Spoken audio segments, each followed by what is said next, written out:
हाँ तो बच्चों, एक बार आपका फिर से स्वागत है मैथ्स की ऑनलाइन क्लासेस में। जैसे कि आप लोग जानते हैं कि इस लॉकडाउन के समय में मैं तरुण आपकी लगातार 10th क्लास की यूपी बोर्ड की मैथ्स की ऑनलाइन के लिए तैयारी करवा रहा हूँ और उम्मीद है कि आप इससे लाभान्वित हो रहे होंगे। और अगर आपको इससे फ़ायदा हो रहा है तो आपसे ये अनुरोध है और बच्चों को भी बताएं ताकि इसका और बच्चे भी फ़ायदा उठा सकें।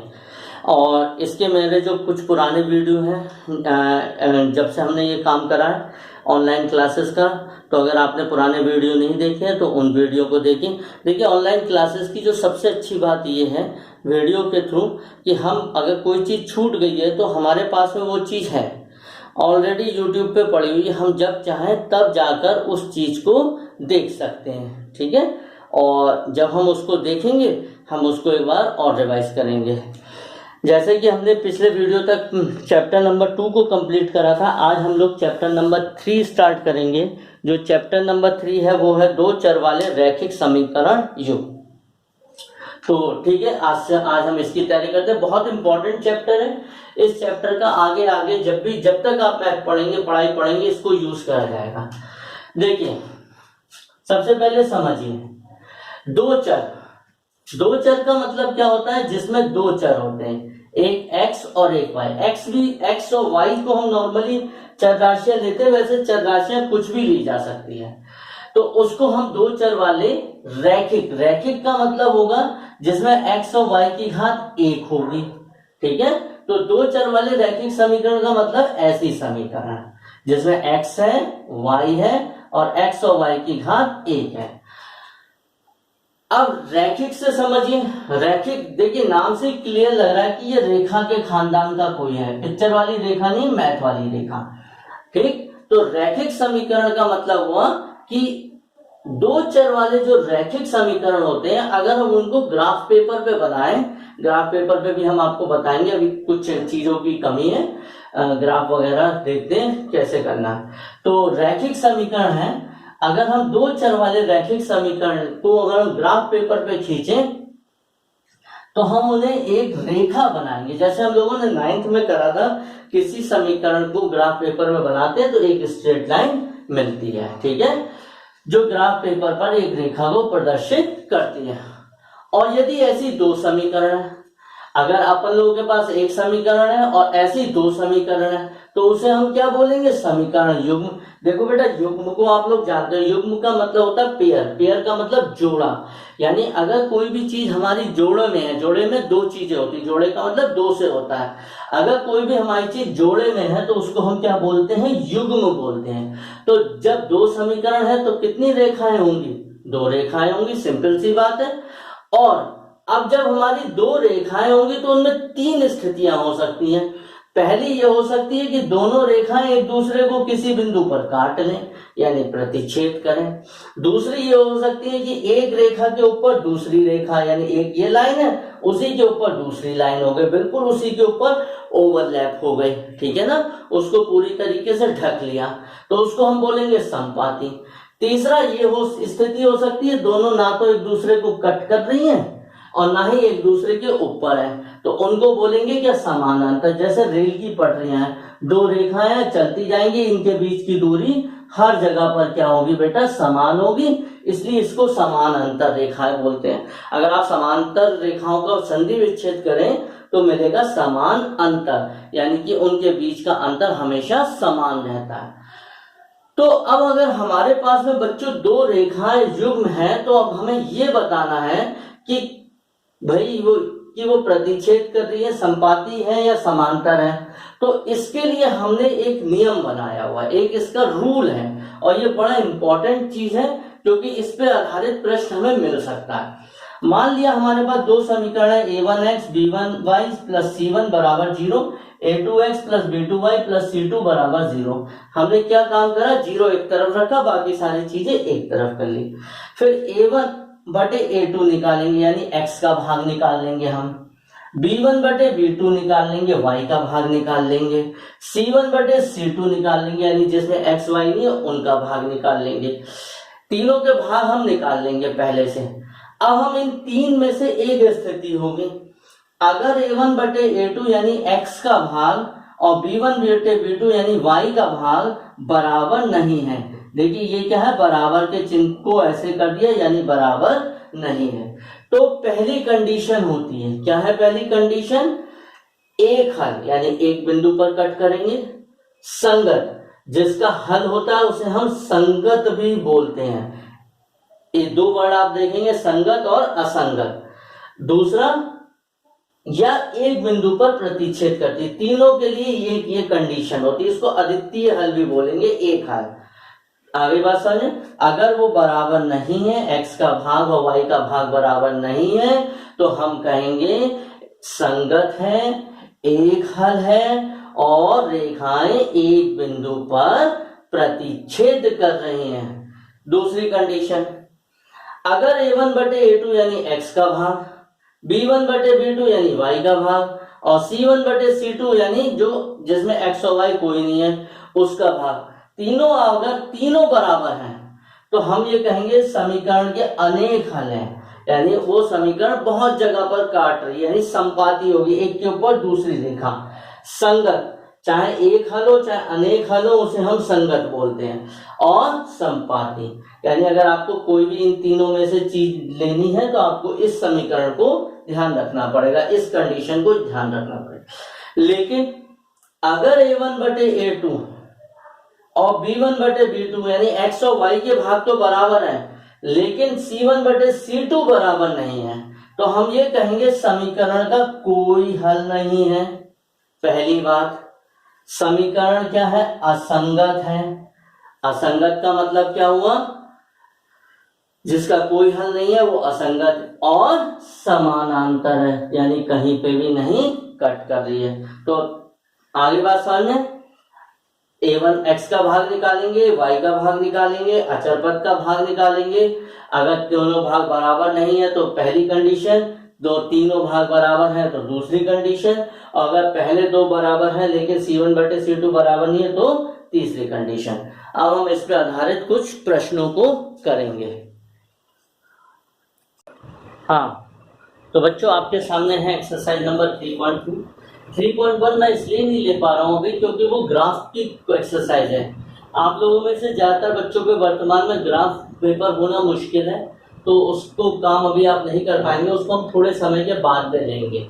ठीक, तो एक्सरसाइज 3.2 का क्वेश्चन नंबर 2 है। हमें ये बताना है निम्नलिखित में से कौन कौन से युग्म एक बिंदु पर प्रतिच्छेद करते हैं, समांतर है या संपाती है। थोड़ी सी लैंग्वेज देख लीजिएगा, क्योंकि क्वेश्चन की लैंग्वेज में मैं कभी कभी एक आध चीज छोटी लिख देता हूँ, क्योंकि बोर्ड को कवर करने के लिए, क्वेश्चन समझाने के लिए, इसलिए भावार्थ वही होता है, एक आध शब्द छूट जाए तो आप क्वेश्चन नंबर बोल रहा हूँ उससे चेक करते जाइएगा। तो हमें बताना है कहाँ पर ये प्रतिच्छेद करती है रेखा युग्म, कहाँ पर समांतर है, कहाँ पर संपाती है। अब पहला प्रश्न है 5x माइनस 4y प्लस 8 बराबर 0, 7x प्लस 6y माइनस 9 बराबर 0।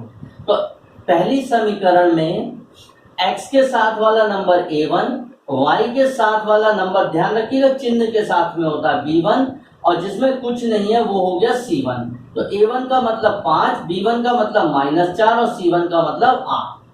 दूसरी समीकरण में अगर आप देखेंगे x के साथ वाला नंबर a2 7 हो गया, y के साथ वाला नंबर b2 6 हो गया, और जिसमें कुछ नहीं है वो c2 कितना हो गया, -9 हो गया। अब हमें करना क्या है, अब हमें निकालना है, तीनों के अनुपात निकालेंगे। x का भाग यानी a1 बटे a2 देखा 5/7 आया, y का भाग b1 बटे b2 यानी b1 का मान -4 और b2 का मान 6 माइनस का 2/3, और c1 बटे c2 कितना आया 8/-9 हो गया। ठीक, अब आप देख रहे हैं कि a1 बटे a2 और b1 बटे b2 आपस में ही बराबर नहीं है। तो जब ये दोनों आपस में ही बराबर नहीं है तो पहली समीकरण यानी पहला हल हो गया। अगर दोनों बराबर नहीं होते हैं तो हम कहेंगे ये एक बिंदु पर प्रतिच्छेद है। अगर एक a1 बटे a2 b1 बटे b2 बराबर नहीं है तो वो दोनों रेखाएं एक बिंदु पर कट करती हैं, प्रतिच्छेद करती हैं। दूसरा प्रश्न, 9x प्लस 3y प्लस 12 बराबर 0, 18x प्लस 6y प्लस 24 बराबर 0। a1 का मान हुआ बच्चों 9, b1 का मान हुआ 4 और c1 का मान हुआ 12, a2 का मान हुआ 18, b2 का मान हुआ 6 और c2 का मान हुआ 24। हमने निकाला a1 बटे a2, 9 बटे 18 यानी 9 एकम 9, 9 दूनी 18, 1 बटे 2, b1 बटे b2 3 बटे 6, 3 क्योंकि b1 का मान 3 और b2 का मान 6, 3 एकम 3, 3 दूनी 6, 1 बटे 2। फिर निकाला हमने c1 बटे c2 12 बटे 24, 12 एकम 12, 12 दूनी 24, 1 बटे 2। तो हम देख रहे हैं कि तीनों मान a1 बटे a2 का आंसर, b1 बटे b2 का आंसर और c1 बटे c2 का आंसर, तीनों अगर आंसर बराबर है तो हम कह रहे हैं ये क्या है बेटा, संपाती है, यानी अनेक हल है। साथ में हम ये भी लिख देते हैं अनेक हल, कुछ एक्स्ट्रा एक आध चीज लिख देंगे, सही तो नंबर नहीं कटते, अनेक हल। और एक बिंदु पर प्रतिच्छेद यानी एक हल। अब तीसरी समीकरण है 6x माइनस 3y प्लस 10 बराबर 0 और 2x माइनस वाई प्लस 9 बराबर 0। तो अब हमने इसमें निकाला a1 का मान 6, b1 का मान -3, c1 का मान 10, a2 का मान 2, b2 का मान -1 और c2 का मान 9। ध्यान रखिएगा हमेशा चिन्ह के साथ में मानों को लिया जाता है। तो a1 बटा a2 यानी 6 बटा 2 3 आया, b1 बटे b2 -3 बटे -1 माइनस माइनस कट गया 3 आ गया, c1 बटे c2 10 बटे 9। तो अब हम लोग ये देख रहे हैं a1 और a2 तो a1 बटे a2 और b1 बटे b2 यानी x का भाग दोनों का y का भाग तो बराबर है, लेकिन c1 बटे c2 के बराबर नहीं है। तो इसका मतलब है ये तीनों रेखाएं क्या होंगी, दोनों रेखाएं समांतर होंगी और हम इसके कहेंगे कोई हल नहीं। ठीक है बेटा, ठीक। अब इसके बाद एक और हम प्रश्न करते हैं आज के लिए। हाँ तो बच्चों आपके सामने नेक्स्ट क्वेश्चन है, इसी एक्सरसाइज का क्वेश्चन नंबर 3 है। यहाँ पर भी हमें यही काम करना है, a1 a2 b1 b2 c1 c2 को, लेकिन यहाँ पे हमें बताना है संगत और असंगत। देखिए संगत का मतलब होता है जिसका हल निकलेगा, चाहे उसमें एक हल हो, संगत का मतलब है हल, कोई भी हल निकलेगा, चाहे एक हो चाहे अनेक हो। और असंगत का मतलब है हल नहीं, यानी जो रेखाएं समांतर है। तो दो जो कंडीशंस होती हैं वो तो होती है संगत की और एक कंडीशन होती है असंगत की। तो पहला प्रश्न है 3x प्लस 2y बराबर 5 एक समीकरण, 2x माइनस 3y बराबर 7 दूसरा समीकरण। दूसरी बात ये ध्यान रखिएगा x और y तो एक तरफ रहते हैं, अचर पद या तो दोनों समीकरण में x y के साथ होना चाहिए या दोनों समीकरण में दूसरी तरफ होना चाहिए, उससे कोई हमें फर्क नहीं पड़ेगा। अगर इधर भी होगा तब भी वही चीज आएगी।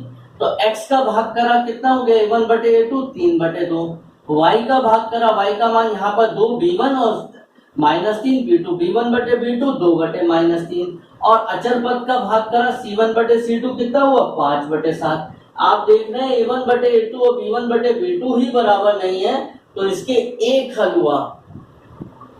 कौन सी समीकरण बन गई है, संगत समीकरण बन गई। ठीक है, अब दूसरा देखिए, दूसरे में ये है कि 2x माइनस 3y बराबर 8 और 4x माइनस 6y बराबर 9। अब हमारा x का जो हो गया a1 y के साथ b1 और ये हो गया c1, x के साथ a2 y के साथ b2 और ये कांस्टेंट टर्म हो गई c2।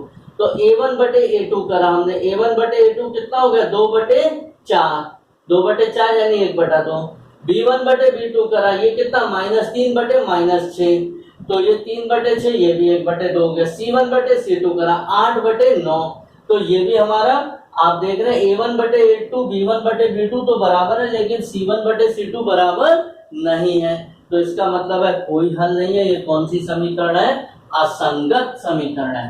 अब हम इसी के 2 क्वेश्चन और कर ले रहे हैं, एक आध क्वेश्चन एक्स्ट्रा कर ले रहे हैं, बाकी आप लोग घर पे ट्राई करिएगा इसके 2 पार्ट। जैसे तीसरा पार्ट है, बटे वाला है तो मैं करा देता हूँ।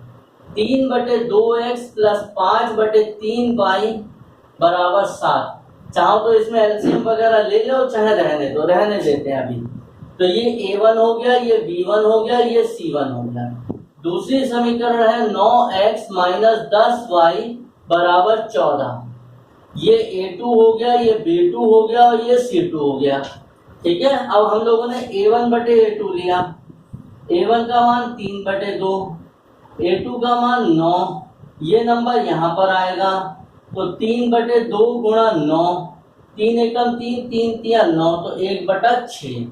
ठीक, अब b1/b2, b1/b2 में आया 5/3, बटे सही से लिख देते हैं, बटे माइनस का 10, ये चीज यहाँ पर आएगी। ठीक है, तो हमारा ये आ गया 5/3 गुणा माइनस 10, 5 एकम 5, 5 दूनी 10, माइनस का 1/6। देखिए यहीं पर हमें क्लियर हो गया है, तीसरी समीकरण निकालने की जरूरत भी नहीं है, उससे कई बार कंफ्यूज होंगे। तो आप देख लीजिए कि a1/a2 बराबर नहीं है b1/b2 के, तो इसका मतलब है ये कौन सी समीकरण हो गई? संगत समीकरण हो गई, जिसमें एक हल निकलता है। ठीक है, इसी तरीके से एक क्वेश्चन और ले लेते हैं, आप लोग भी क्या याद करेंगे। चौथा क्वेश्चन, 5x माइनस 3y बराबर 11 और माइनस का 10x प्लस का 6y बराबर -22। तो a1/a2, ये a1 हुआ, ये b1 हुआ, ये c1 हुआ, ये a2 हुआ, ये b2 हुआ और ये c2 हुआ। a1/a2 हो गया 5/-10, 5 एकम 5, 5 दूनी 10, माइनस 1/2। b1/b2 हुआ -3/6, 3 एकम 3, 3 दूनी 6, माइनस 1/2 बराबर आ रहे हैं। c1/c2 बराबर हुआ 11/-22, 11 एकम 11, 11 दूनी 22, माइनस 1/2। भाई तीनों बराबर आ गए, a1/a2 बराबर b1/b2 और बराबर c1/c2। तो आप देख रहे हैं जब तीनों समीकरण बराबर हैं तो इसका मतलब है इसके अनेक हल होंगे, अनंत भी बोलते हैं और अनेक भी बोलते हैं, और ये होगा क्या? संगत। तो बच्चों आज हम लोगों ने रेखा युग्म में पढ़ा कि रेखा युग्म क्या होता है, किस चीज को प्रदर्शित करता है, उनकी क्या कंडीशन होती है, किन परिस्थितियों में उनके एक दूसरे को कट करते हैं यानी प्रतिच्छेद करते हैं, किन परिस्थिति में संपाती होते हैं और किन परिस्थितियों में वो समांतर होते हैं। अब आप मेरी एक बात को समझिएगा ध्यान से, खूब मन लगा के पढ़ना। अगली साल बोर्ड के पेपर में 10th में जो बच्चे ये वीडियो देख रहे हैं उन सबके बहुत अच्छे नंबर आने चाहिए। ठीक है, आ रही बात समझ में? अब कैसे आएंगे नंबर तो सबको चाहिए अच्छे, लेकिन आएंगे कैसे? मेहनत करके आएंगे। तो अब आप लोग खूब मेहनत करिए। अब कैसे करनी है मेहनत? तरीके से करनी है। पहला तरीका क्या है? जैसे ही आपका ये वीडियो खत्म होता है आप अपनी बुक निकालिए हैं। सबसे पहले आप लोग इस वीडियो को देखते हुए, एक बार वीडियो आपने देख लिया, वेरी गुड, एक बार दूसरी बार वीडियो देखिए और साथ में जो मैंने आपको कराया है उसको आप कॉपी में नोट कर लीजिए।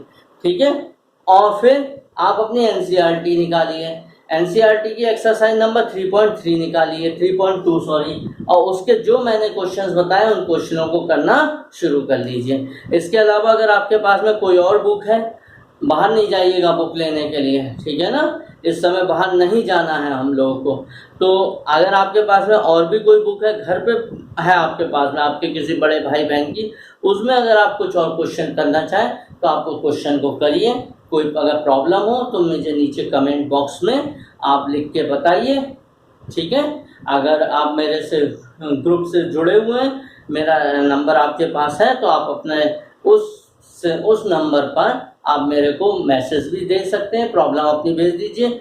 जैसे ही पॉसिबल होगा मैं आपकी प्रॉब्लम आपको बताऊंगा, और अगर नहीं है क्योंकि कुछ ऐसे भी बच्चे इसको देख रहे होंगे, यूट्यूब पर है, जिनके पास नंबर नहीं होगा, तो वो आप ये काम कर सकते हैं कि नीचे कमेंट बॉक्स में लिखिएगा, और जो आपके डाउट्स हो, कैसा लगा आपको वीडियो, आप इसकी पे जो रिव्यू देना चाहें दीजिएगा। अगर आपको आज सही लगा हो, इसको सब्सक्राइब करिए, शेयर करिए और लाइक करिए, और सबसे बड़ी बात, खूब मेहनत करिए और पढ़ाई करिए।